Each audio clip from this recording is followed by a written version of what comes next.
This is my process for creating my presentation on the information age and attention economy.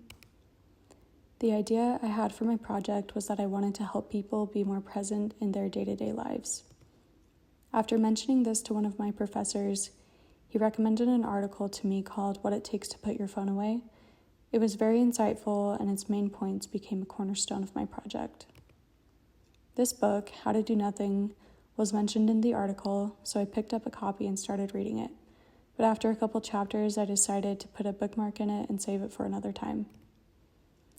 The article also led me to this piece written back in 1997 called Attention Shoppers, which predicted the rise of the attention economy before it happened. I also read this article after Googling the attention economy. It echoed a lot of what I had read in previous articles, but also offered some new insight and perspective. After reading all this content, I felt I had narrowed the scope down to doing a project specifically on the attention economy. Next, I was assigned to design a presentation that showcased the experience of the problem space of my project. I wanted to both educate and captivate my audience. In order to do that, I would need to teach them about the attention economy and make it clear and entertaining. I started by doing more research to get information and inspiration for my presentation.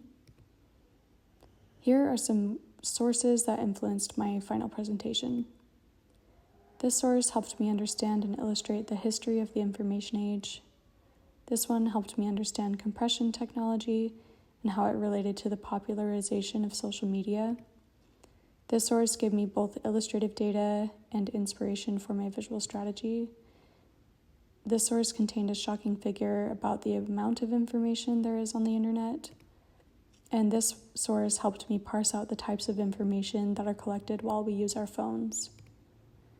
After finding all this information, I felt I had enough to start designing my presentation. I started by creating a written outline, and once I had my draft, I read it aloud and edited it into a script that I would read as I presented.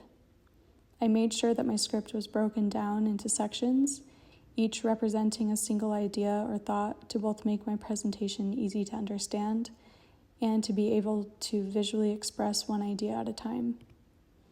Next, it was time to draw ideas for each of the sections of my script.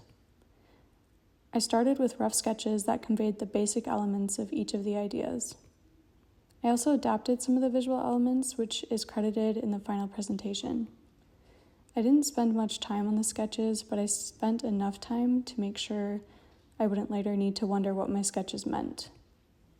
Next, I adapted my rough sketches into polished slides on Illustrator.